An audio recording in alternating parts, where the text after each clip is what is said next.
Cuando el boxeador estadounidense Joe Louis se dirigía hacia el ring en junio de 1938 para enfrentarse al alemán Max Schmeling, todo el mundo estaba pendiente escuchando.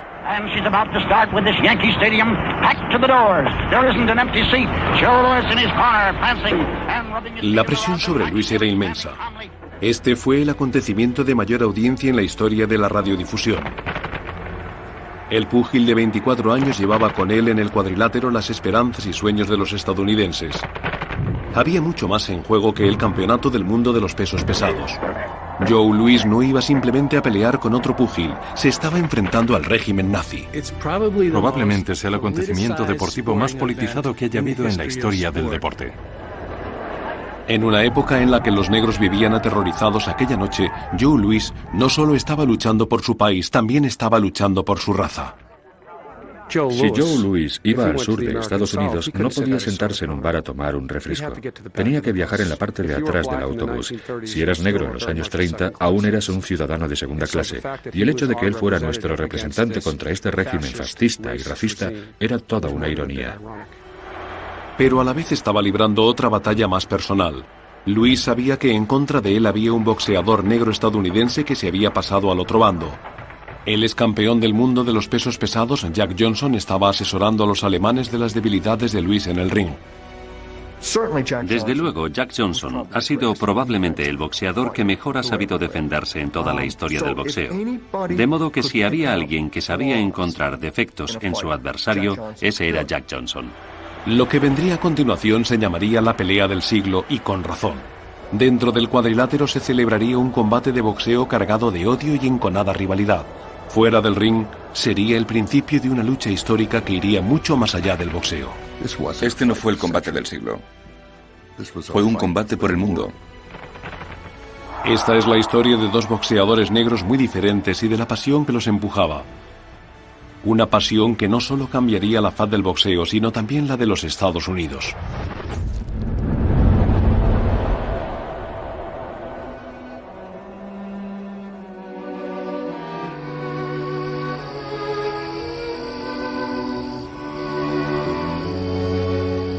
Nuestra historia comienza con el cambio de siglo. Jack Johnson nació en una parte olvidada de Estados Unidos, una en la que solo se había abolido recientemente la esclavitud. Empezó a tener contacto con el boxeo a una temprana edad, pero no el boxeo del deporte moderno que conocemos hoy. En el sur de Estados Unidos, los niños negros luchaban para divertir a la élite social blanca. El empresario reunía a 4, 6 u 8 chicos negros. Les vendaba los ojos y les ponía en el centro del ring. Y les dejaba que se lanzaran puñetazos entre ellos. Y al final, el último que quedaba en pie era el ganador. Este brutal ritual se conocía allí como Battle Royale, batalla regia.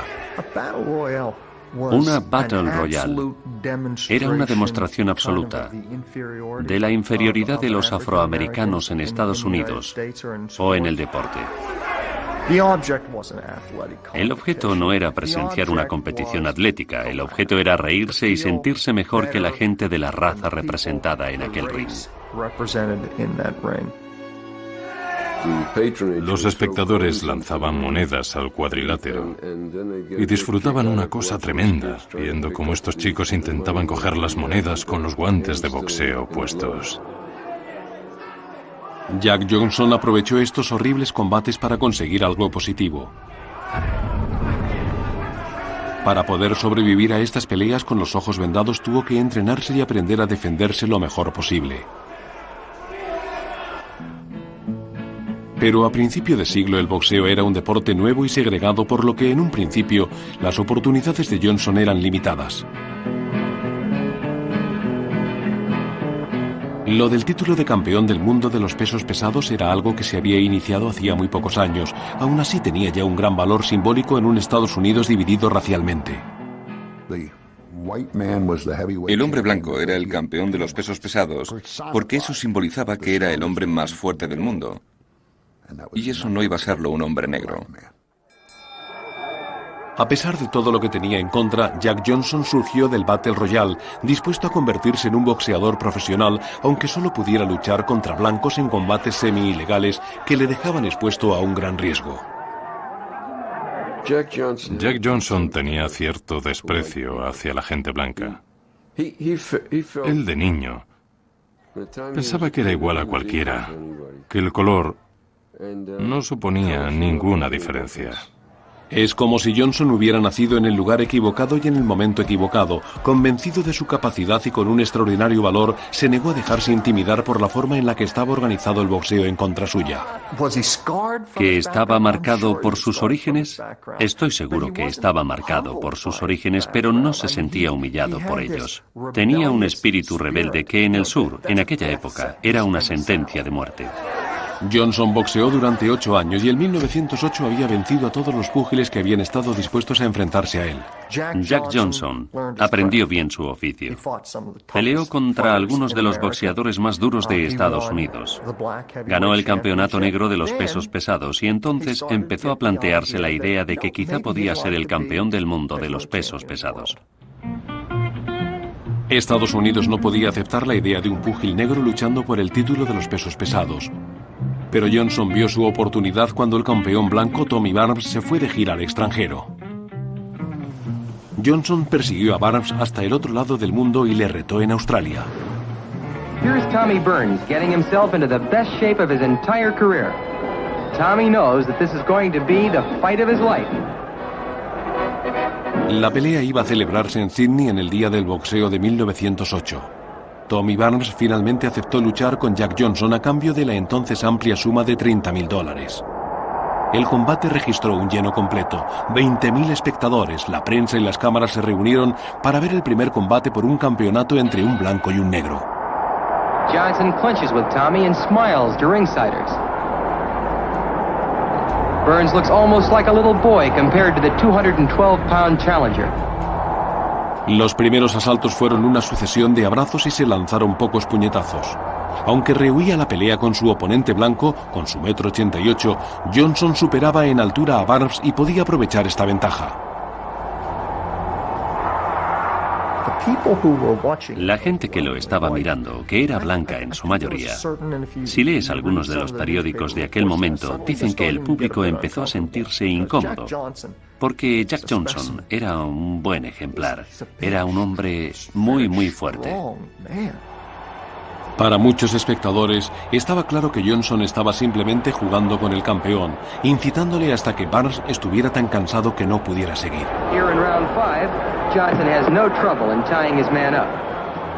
Era un boxeador muy bueno, un maestro en la defensa con un control total del cuadrilátero.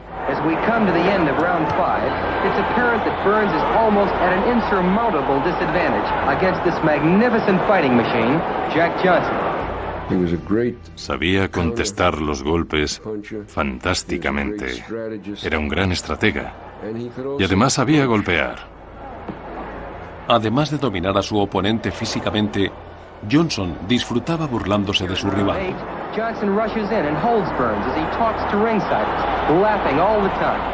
Si intentas humillar a un púgil blanco, va a perder el control. Y en el boxeo el control lo es todo. Johnson calmly looks down at Tommy, talks to the champion, taunting him. He wants Burns, as well as everyone, to know that this is no fight, this is a picnic. Vamos, pequeño Tommy. ¿Esto es lo mejor que sabes hacer? Vamos, Tommy, tu madre puede dar golpes más fuertes que esos. Vamos, Tommy, pégame, muéstrales lo que tienes y luego pum pum y levántate. A good right uppercut, another ripping right uppercut by Johnson. Uppercuts, hooks, all punishing blows. Y según se va acumulando la tensión y Jack Johnson empieza a golpearle y hacerle daño, si ves las películas que se hicieron, de repente, ¡boom!, se acaba. Jack Johnson gana y ya está. El fin de la dominación del hombre blanco en el campeonato de los pesos pesados. Tras hacer un alarde de superioridad física delante de todo el mundo y de las cámaras, Johnson se comportó con tanta extravagancia fuera del cuadrilátero como dentro. A Jack Johnson le traías en cuidado. Había vivido rompiendo convencionalismos. Había vivido de la forma que quería. Era muy extravagante, vestía con ropa muy llamativa y era el alma de la fiesta allá donde iba. No contento con ignorar las buenas normas dictadas por la sociedad, le gustaban mucho las mujeres blancas e incluso llegó hasta casarse con una de ellas, Etta Durria Johnson. Esto resultó ya el colmo para los estadounidenses escandalizados. El estilo de vida de Johnson era igual que la forma en que conducía. Rápido, rápido, con el pie pisando a fondo continuamente. Era un hombre negro que no sabía cuál era su sitio, que corría en coches, que le gustaba jugar y que se negaba a amoldarse a las reglas de la sociedad blanca. Los estadounidenses blancos estaban muertos de miedo por Jack Johnson, y no solo porque fuera un hombre negro, sino porque era el tipo equivocado de hombre negro. En realidad fue una pesadilla para los blancos de Estados Unidos. Estados Unidos siempre había visto al hombre negro como a una carga. Ahora se veía como dominado por él.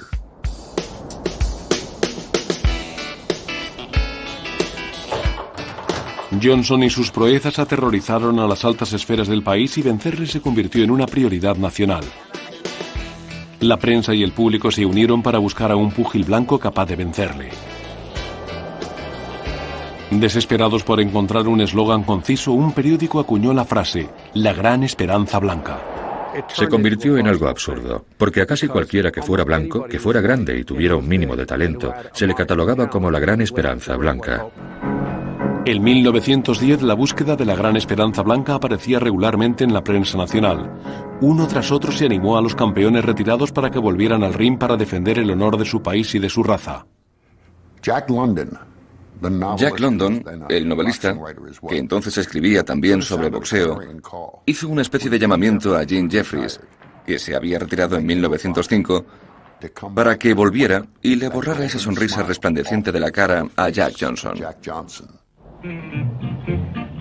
Jim Jeffries había sido en su día un gran púgil y campeón del mundo de los pesos pesados, pero había cambiado los guantes de boxeo por la buena vida. La presión sobre Jim Jeffries fue enorme. Jim, sal de la granja de alfalfa que Estados Unidos te necesita. Depende de ti, Jeff. Depende de ti. Tienes que volver. Tienes que recuperar el título de los pesos pesados y ponerlo en su sitio apropiado, que es en manos de la raza blanca. Finalmente, tras 2 años buscando a un aspirante, Estados Unidos encontró a su hombre. Jeffries finalmente cedió y fue sincero. Es decir, el motivo por el que volvió tenía mucho que ver con el dinero, pero fue sincero con el motivo psicológico por el que lo hacía. Dijo, vuelvo para demostrar que un hombre blanco es superior a un negro. Y de repente Jim Jeffries se convirtió en la gran esperanza blanca, apoyando sobre sus hombros todas las esperanzas y sueños de la raza blanca. Esto se convirtió en algo más que un combate de boxeo. Se convirtió casi en una guerra sagrada entre blancos y negros. La batalla entre el Goliat negro y el David blanco se quedó grabada en la mente de la gente mucho antes de que ambos hombres entraran en el ring y los empresarios se dieran cuenta de que habían conseguido hacer la mayor taquilla de la historia en un combate de boxeo. Casi $1 millón en juego. El boxeo había dejado de ser una pelea sórdida para convertirse en un negocio implacable. La pelea del siglo se celebraría el 4 de julio en Reno, Nevada. En los meses anteriores al combate, los empresarios hicieron un buen trabajo, y se podría decir casi que lo hicieron demasiado bien. Pusieron las cosas al rojo vivo. Presentaron a Johnson como el representante de la raza negra y a Jeffries como la esperanza de la raza blanca, y que ambos se dirigían rumbo a colisionar en el combate de Reno el 4 de julio.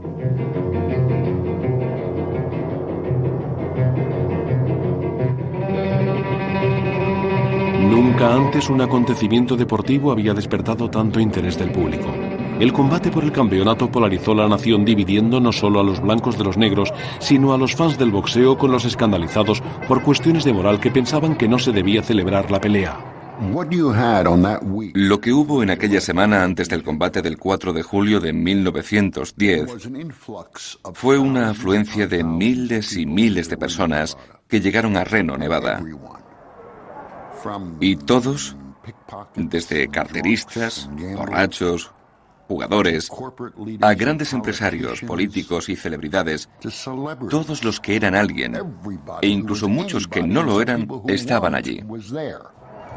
Una ciudad en la que normalmente había 15.000 personas dobló su número en aquel 4 de julio. Y en la calle, día y noche, todos los bares, todas las casas de juego, todas las casas de no muy buena reputación, estaban llenas, abarrotadas. Y probablemente no se hayan vuelto a ver unas apuestas o juegos como los que se vieron aquel día. El día del combate había policía armada patrullando por las puertas del nuevo anfiteatro construido especialmente, asegurándose de que nadie llevara armas. Johnson había recibido numerosas amenazas de muerte antes del combate, pero no daba muestras de estar asustado. Solo para saltar a un cuadrilátero ya hace falta valor. Pero encima, saber que prácticamente todo el público te odia y que puede que te odie tanto como para asesinarte.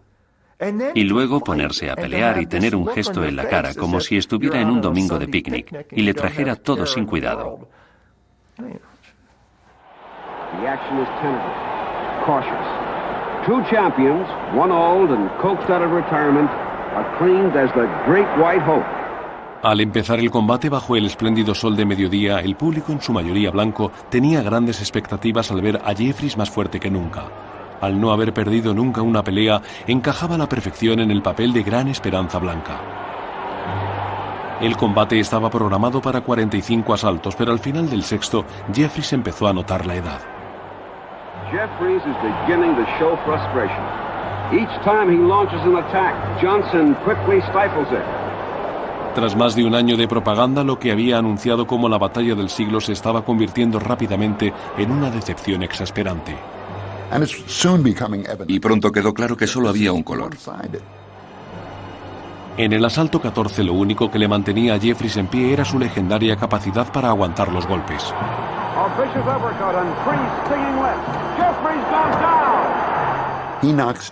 Tumba por primera vez a Jim Jeffries, y cuando se va a levantar se abalanza sobre él y lo vuelve a tumbar. El público empieza a gritar al árbitro Tex Rickard para que pare el combate. No querían ver fuera de combate a su hombre, pero permite que continúe por tercera vez.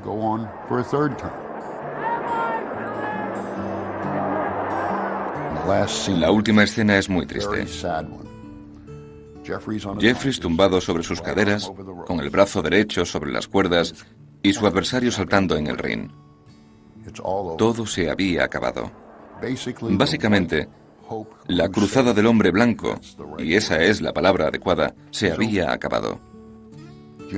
Jim Jeffries, el abanderado de la causa, había sido derrotado.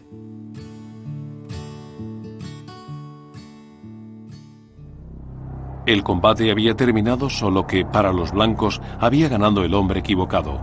Por todo el país estallaron episodios de violencia interracial. Hubo muertes, hubo linchamientos, hubo cuchilladas, y si los blancos estaban asustados con Jack Johnson antes de la pelea con Jeffries, ahora les asustaba aún más que la gran esperanza blanca se había desvanecido. Y miren las consecuencias que trajo. Violencia, alborotos, la peor pesadilla de Estados Unidos se había vuelto aún peor. El plan para destronar a Johnson había salido mal, y para disgusto de la alta sociedad blanca, Johnson seguía estando en la cima del mundo. Poco después de su victoria abrió un club nocturno en Chicago al que llamó Café Champion, Café Campeón. Pero con su fama y su estilo de vida disoluto, Johnson se había convertido en el emperador de un turbio submundo de estafadores, prostitutas, borrachos y jugadores. Empezó a perder el control que tanto necesitaba dentro y fuera del ring. Con el ambiente tal y como estaba y la actitud de Jack Johnson, tenían que intentar cogerle de alguna forma. Desesperados por encontrar alguna prueba incriminatoria, la oficina de investigación, que después se convertiría en el FBI, tenía a Johnson bajo vigilancia las 24 horas. El gobierno estaba empeñado en encerrar a Jack Johnson como fuera. Le habían abierto un expediente enorme y al final le cogieron técnicamente por una infracción del Código Mann. El Código Mann estaba pensado para hacer frente al tráfico de prostitutas a gran escala y prohibía el transporte de mujeres por el Estado para lo que se llamaban fines inmorales, Los investigadores se dieron cuenta de que habían encontrado la debilidad de Johnson. Por lo tanto, si conseguimos que una de estas mujeres admita que se ha prostituido viajando por el estado con Jack Johnson, boom, técnicamente es culpable de violar el código Mann. Y juzgaron a Jack Johnson por infringir esta ley. Modificaron la ley para acoger a un individuo.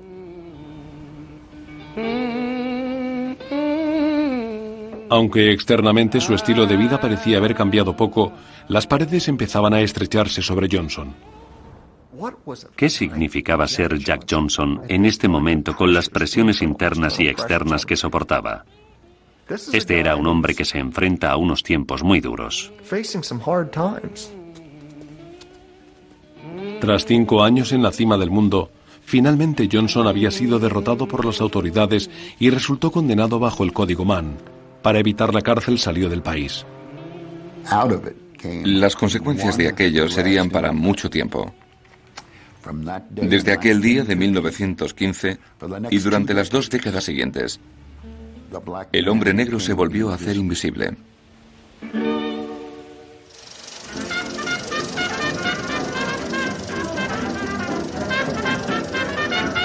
En los años tras la Primera Guerra Mundial, el boxeo se convirtió en el deporte más famoso del mundo. Jack Dempsey, campeón de los pesos pesados desde 1919 a 1926, gozó de un dominio absoluto.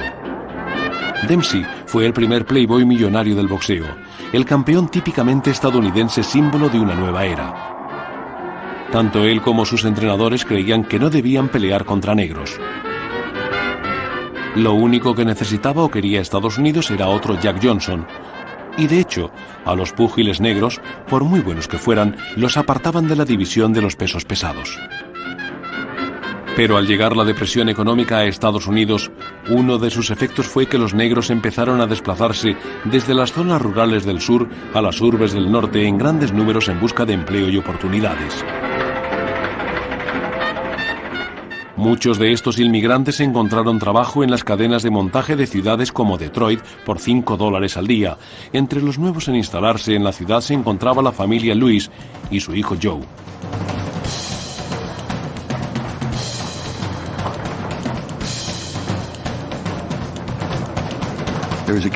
Había un chico de Detroit que se llamaba Joseph Louis Barrow. Y como a alguien se le olvidó su nombre en el ring, se quedó con Joe Louis. Creo que Joe Louis siempre llevaba en él la semilla de la grandeza. Hay que verle pelear para entender esto.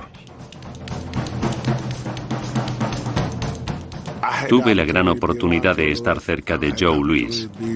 Tuve la oportunidad de viajar con él y cuando decías Joe Louis, todo el mundo sabía quién era Joe Louis. El joven Joe Louis fue descubierto por un agente negro bien conectado llamado John Rosborough, que creía que su hombre podía ser el primer hombre negro en 25 años en llegar a la cima. Joe, I'm satisfied you're going to be the next heavyweight champion of the world. I hope so. Well, Joe, as your manager, I'm going to do everything possible to get you a chance to fight for the championship. Thank you. Hay que recordar que desde Jack Johnson no se había permitido que ningún negro luchara por el título de los pesos pesados, hasta que llegó Joe Louis.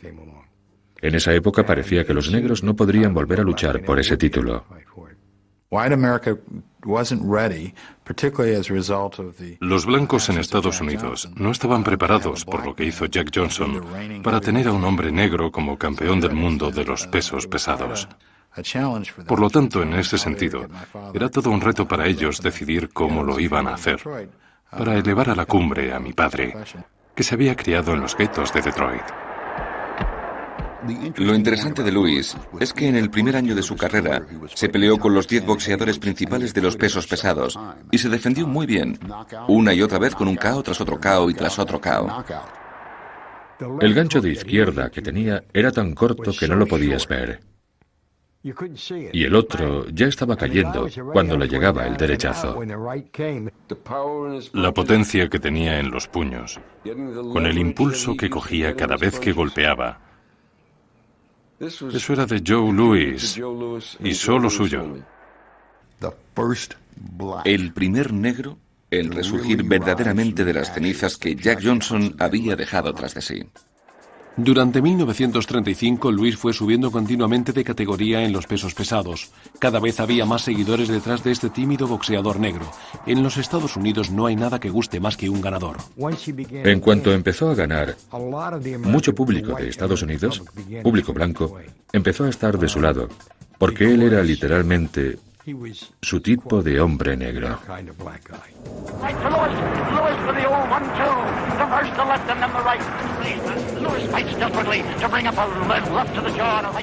Joe Louis se estaba convirtiendo rápidamente en una de las primeras estrellas negras mediáticas en Estados Unidos. Bueno, él era nuestro héroe. Lo era todo para nosotros. Cada vez que Joe tenía un combate, podías ir andando por la calle en verano y escuchar la pelea, porque todo el mundo tenía la radio a todo volumen.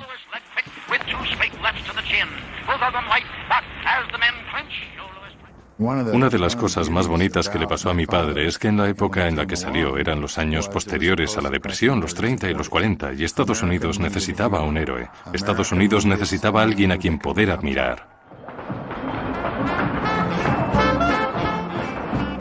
Pero a Joe Louis le aguardaba una nube en el horizonte.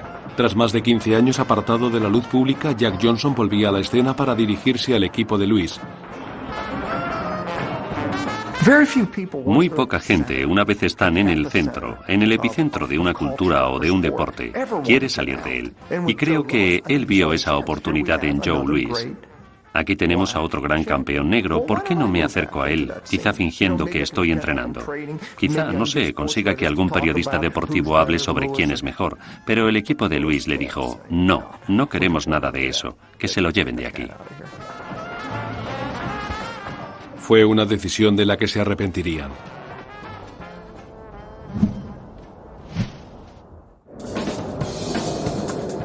Antes de que Louis pudiera luchar por el título, tendría que derrotar a otro europeo, un ex campeón del mundo alemán llamado Max Schmeling.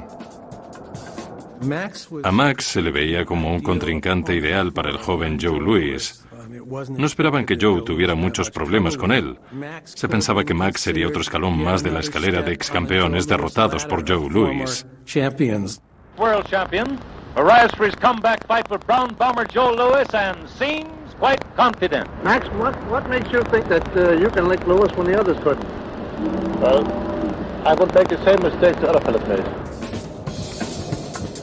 Lo que el mundo no sabía era que Schmeling estaba usando una nueva técnica para analizar las debilidades de su oponente. Schmeling era uno de los pocos hombres que veía filmaciones y se sentaba en su casa de Alemania a ver las filmaciones de Louis. Schmeling y su entrenador estuvieron buscando algún defecto en el estilo de Louis, y la parte vital de información que buscaban provino de la fuente menos esperada. Jack Johnson, al que habían rechazado en el equipo de Louis, decidió que usaría su experiencia para ayudar al púgil alemán. Desde luego, Jack Johnson fue probablemente el boxeador que mejor haya sabido defenderse en toda la historia del boxeo. De modo que si había alguien que sabía encontrar defectos en su adversario, ese era Jack Johnson. Joe Louis tenía un talón de Aquiles y sería Johnson el que se lo descubriría. Jack Johnson estaba muy celoso de Joe Louis. Aunque tuviera 58 años, aún creía que tenía que ser el campeón del mundo de los pesos pesados. E irónicamente, él es quien sacó a relucir este pequeño defecto. Max Schmeling tenía ahora un arma secreta. From watching Joe Louis in pictures and in action, have you discovered any particular weakness in the Brown Bomber? Yes, I did, but I won't tell you. El problema era que cada vez que Louis lanzaba su derecha, dejaba caer la izquierda. Era un mal hábito que tenía. Si tú vas a cualquier gimnasio, lo primero que te dirán es mantén arriba la izquierda si eres diestro. Pero él lanzaba un puñetazo y bajaba esta, y se quedaba al descubierto. En el estadio de los Yankees de Nueva York, el 19 de junio de 1939, el bombardero moreno saltó al ring junto a Max Schmeling. Fue uno de los combates más memorables en la historia del boxeo. Tras 28 combates sin perder, Joe Louis estaba 10-1 como ganador en las apuestas. Pocos esperaban que Schmeling saliera del ring por su propio pie. En los 3 primeros asaltos, Schmeling mantuvo la distancia y esperó a que Louis bajara la guardia. Schmeling daba unos derechazos del infierno.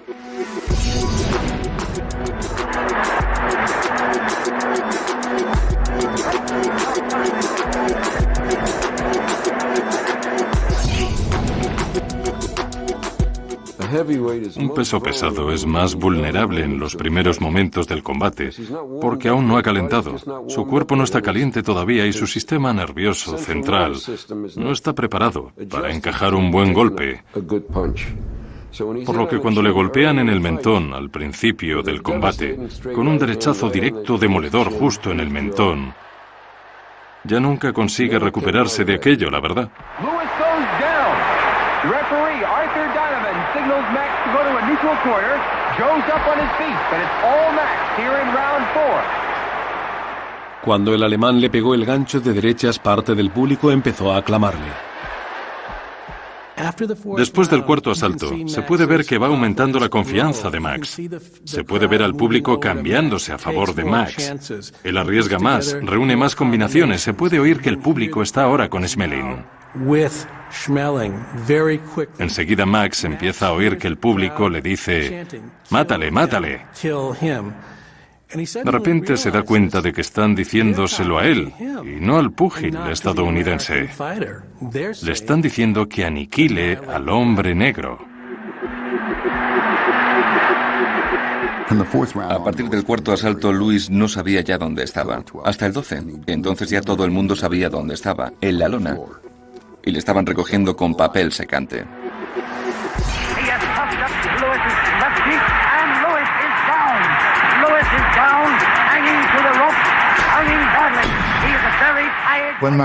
Cuando mi padre perdió con Max Schmeling en 1936, creo que se echaron a perder las esperanzas de los negros en Estados Unidos.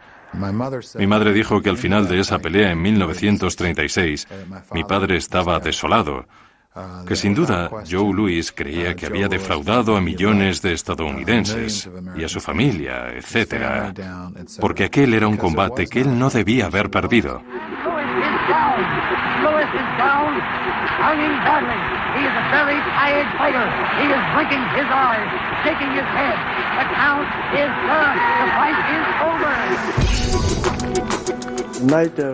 La noche en la que Max Schmeling le venció fue una noche triste. Fue una noche muy triste. La gente negra andaba con la cabeza agachada y triste. Brass from America with Max Schmeling. Blonde film star Anna Andra is on hand to welcome her celebrated husband, fresh from his triumph over Joe Louis. Annie heard America's plaudits by radio, but the reception Max is getting today is the most amazing in his career. Ignored and in high disfavor when he left Germany, the comeback ex-champ is now hailed as a national hero. La victoria de Schmeling suponía que el boxeador alemán sería el siguiente para pelear contra el campeón vigente, Jimmy Braddock, por el título de los pesos pesados. Pero mientras Alemania aclamaba más a Schmeling como héroe nacional, el equipo de Louis se las había arreglado para conseguir que su hombre peleara por el título contra Braddock. Le dieron una oportunidad para luchar por el título porque las Fuerzas Armadas le ponían muy nervioso que el campeón de los pesados fuera un alemán. En 1937, con un sorprendido Max Schmeling de espectador, Joe Louis obtuvo finalmente su oportunidad para el título de los pesos pesados.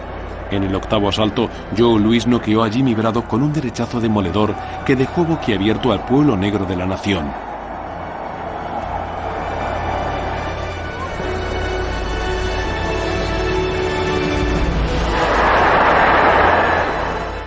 Habían pasado 22 años desde Jack Johnson y de nuevo un hombre negro era el campeón del mundo de los pesos pesados.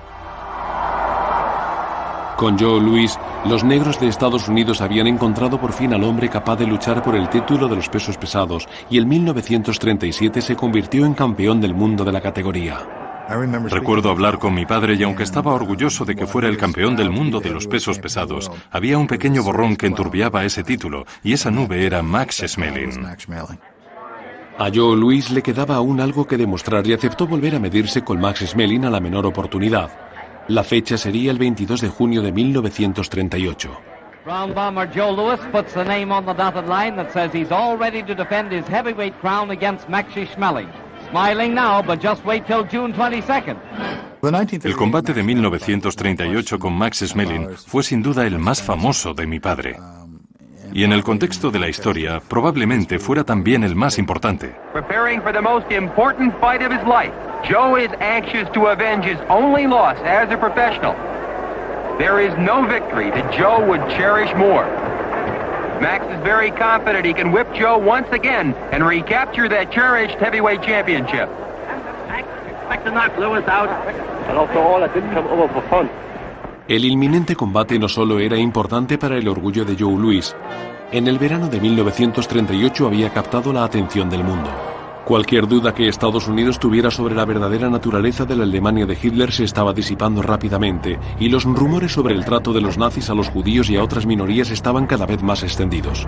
Hitler presintió que Max iba a ser una buena herramienta para las relaciones públicas, y por eso Max se reunió no solo con Hitler, sino con Goebbels y con Goering. El ario germano que le había dado la paliza al hombre negro iba a ser puesto a prueba de nuevo. Lo que había comenzado como un enfrentamiento personal había tenido una repercusión internacional mucho más amplia. Joe Louis va a la Casa Blanca invitado por Franklin Roosevelt, el cual curiosamente le recibe no en la Casa Blanca, sino en el jardín. Le toca los músculos y le dice: los necesitamos en esta democracia, Joe. Ahora, Louis está luchando por Estados Unidos. Sí, por los negros, pero también por los blancos. El campeonato de los pesos pesados, que había sido en su día un símbolo de la supremacía de los blancos, había acabado por simbolizar el mundo libre, y a Joe Louis le habían dado el papel de insólito campeón. El defensor de la democracia era un hombre negro por primera vez en la historia de Estados Unidos. El segundo combate de Joe Louis con Max Schmeling adquirió una enorme importancia simbólica. Por un lado tenías a Max Schmeling, el superhombre nazi representando al fascismo alemán. Por el otro lado a Joe Louis, el representante estadounidense de la democracia. El bien contra el mal. Hitler contra el mundo libre. Se trata de dos visiones del mundo. Estas dos personas representaban algo mucho más grande que a sí mismos. Según se iba acercando junio de 1938, ambos púgiles se dieron cuenta de que habían sobrepasado la esfera del deporte para entrar en el escenario internacional. Lo más irónico del hecho de que Joe Louis fuera el representante de Estados Unidos en este enfrentamiento entre ideologías era que, en muchas partes del país, si Joe Louis iba al sur de Estados Unidos, no podría sentarse en un bar a tomar un refresco. Tenía que viajar en la parte de atrás del autobús. Debía utilizar unos aseos diferentes. Y en realidad probablemente tampoco le fueran a tratar mucho mejor en el norte. Si eras negro en los años 30, aún eras un ciudadano de segunda clase. Y el hecho de que él fuera nuestro representante contra este régimen fascista y racista era toda una ironía. Con la atención de todo el mundo sobre él, Joe Louis mantuvo la calma y la compostura. ¿Se puede imaginar la presión a la que se vería sometido Louis representando no solo a su raza, sino representando a los Estados Unidos de América contra la Alemania nazi? Si pierde, no solo va a defraudar a todos los miembros de su raza, va a defraudar a todos los estadounidenses, a Estados Unidos, va a defraudar a Franklin Roosevelt. Max Schmeling también estaba sintiendo la presión. Max llega a este combate no solo como el más débil, sino como el malo. Después de haber sido en 1936 el joven simpático y de haber hecho algo increíble, ahora le toca el papel de villano, de fascista, de nazi. Si pierde, probablemente sufra, pero si gana, se verá engullido por la política racial del Tercer Reich. It's the morning of the fight, June 22nd, 1938. Both men appear at the official weigh-in ceremony.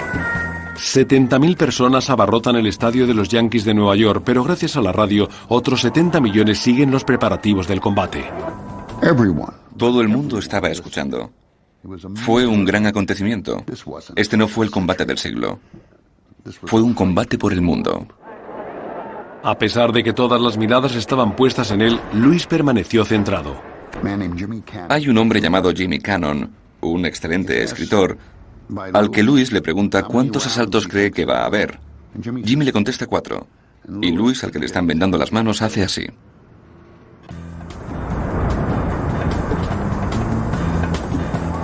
Mientras Estados Unidos sintoniza sus aparatos, la radio alemana cubre el evento en directo para que el Tercer Reich pueda apoyar a su hombre, Schmeling. The former heavyweight title holder, En el momento en el que ambos púgiles esperaban para empezar el primer asalto, el mundo se detuvo.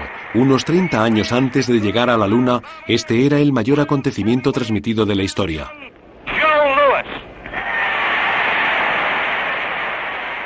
Entró en el ring y esperó en su rincón. Salió, recibieron las instrucciones y Joe no dijo ni una palabra. Era como si fuera un resorte y alguien lo hubiera desenrollado.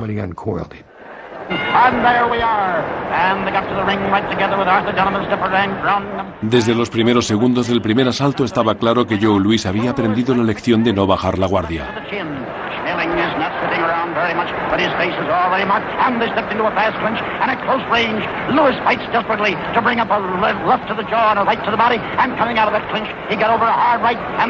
Pronto, el ataque incesante de Louis pone a Schmeling sobre las cuerdas.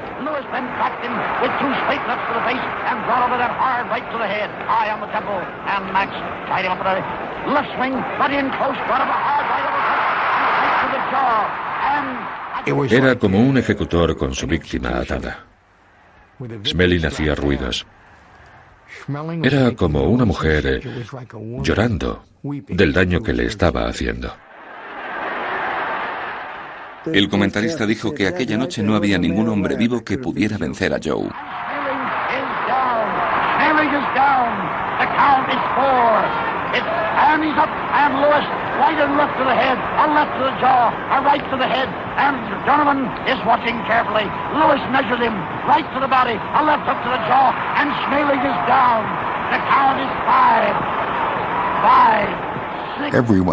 Todo el mundo se detenía a oír a Colin McCarthy diciendo: ha caído, Schmeling está en la lona, está contando. 1, 2, 3, 4. The fight is over on a technical knockout. Max Schmeling is beaten in one round. The first time that a World Heavyweight Championship ever changed hands in one round. The winner and still champion, Joe Louis. En una exhibición brutal que duró apenas 2 minutos y 4 segundos, Joe Louis peleó como nunca antes, por sí mismo, por su raza y por su país. Max Schmeling solo pudo lanzar 2 golpes. Vale, esto es un golpe contra la Alemania de Hitler. Esto es un golpe contra la raza dominante. Esto es un golpe contra el fascismo, pero para los afroamericanos es algo mucho más grande. Esto es una gran felicidad. Sí, es un golpe contra todas esas cosas, pero es un golpe asestado por un afroamericano.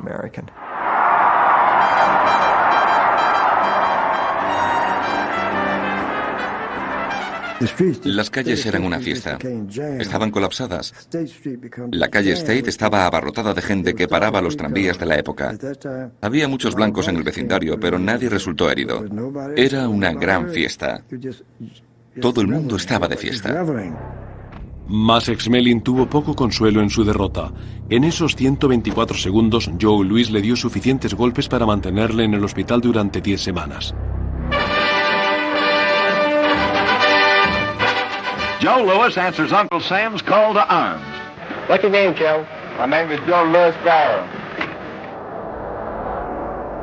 Durante 3 años en la guerra, el soldado Joe viajó por el país con la misión de levantar los ánimos y aceptó pelear en combates benéficos para obtener fondos y ayuda a los soldados heridos y a sus familias en el ejército de tierra y la marina. Como icono de los negros estadounidenses, Joe ayudó también a reclutar miles de soldados negros para el esfuerzo de guerra. Acostumbrado a recibir órdenes, Joe Louis hizo exactamente lo que le dijeron. Solo había habido un campeón negro antes que Joe Louis, y ese era Jack Johnson, al cual habían conseguido apartar de la atención pública utilizando un tecnicismo legal. A pesar de su lealtad y patriotismo, a Louis le iba a ocurrir exactamente lo mismo.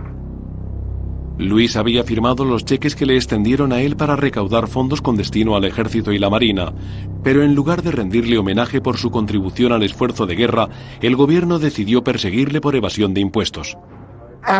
Después de hacer todas estas actividades, nos debes dinero y queremos que nos lo des. Por desgracia, para Louis, el gobierno fue bastante inflexible con esto y forzó a Louis a tener que volver a luchar de nuevo. Joe Louis volvió de la guerra habiendo retenido en su poder el título de los pesos pesados durante 12 años, el reinado más largo de la historia del campeonato. Pero cuando le forzaron a volver al ring para pagar los impuestos ya no era lo que había sido antes. En 1951, Louis tenía 37 años. Para entrenar tenía que enfrentarse a un joven púgil que tenía a Joe Louis como ídolo de la infancia. Su nombre era Rocky Marciano. Hello, boxing fans, wherever you may be, but especially to those in New England, I'm in good shape for this fight, and I hope I come through all right. Hold it there, Rocky. Don't go it. In recent years, Louis has picked up a great deal of bulk in both his legs and his chest. He weighed in for this match with Marciano at 212 3/4 pounds. At the peak of his career, el antes espléndido Louis tenía ahora 10 años más y era 10 años más lento, y Rocky Marciano se estaba acercando a su mejor momento de forma como boxeador. Joe Louis, balding and bulky, eagerly answers the bell. The big question tonight, can the ex-champion come back? He's the slight favorite.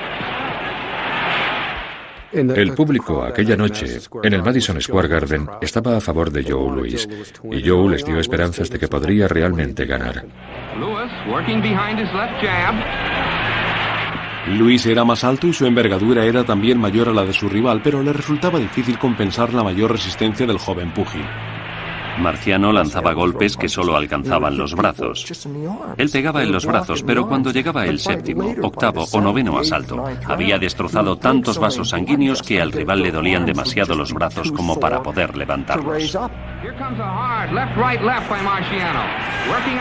Tras 7 asaltos de castigo, Louis estaba ya cansado de la arremetida de su rival. De repente se le notó la edad, y Marciano siguió presionándole y dándole.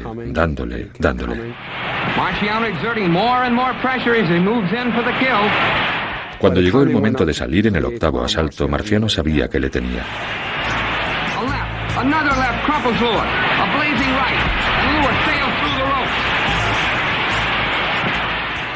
Y lo más triste del mundo fue ver a Joe Louis cao en las cuerdas con la cabeza colgando en la zona de prensa. Uno de los periodistas le tocó como con adoración, mientras el público se lamentaba porque el gran héroe había caído. Era como si dijeran, el rey ha muerto, larga vida al rey. Y en este caso el rey era Rocky Marciano. La primera persona en consolar al ídolo caído fue Rocky Marciano. Marciano lloró y lloró porque había derrotado a su héroe.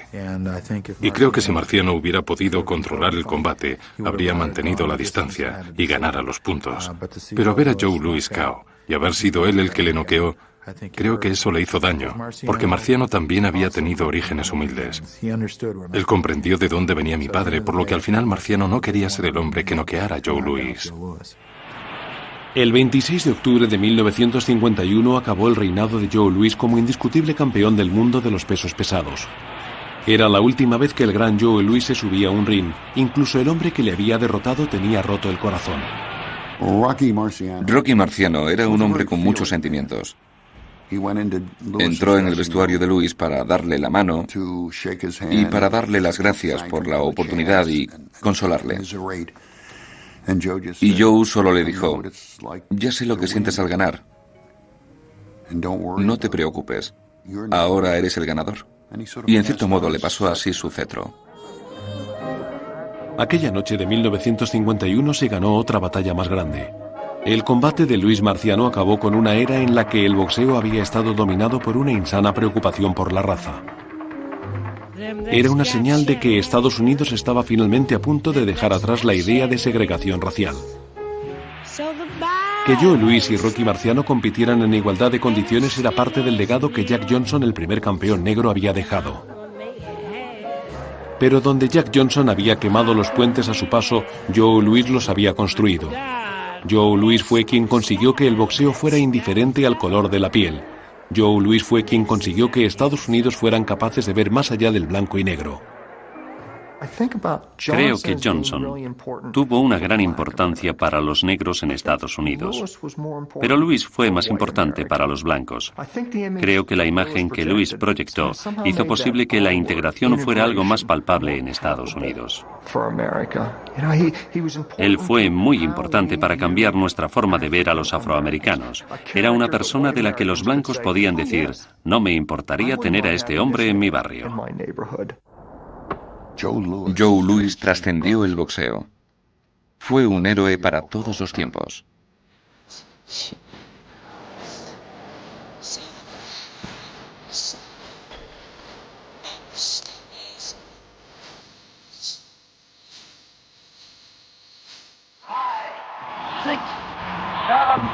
Eight, the men are in the ring. The fight is over on a technical knockout. Max Schmeling is beaten in one round. The first time that a World Heavyweight Championship ever changed hands in one round.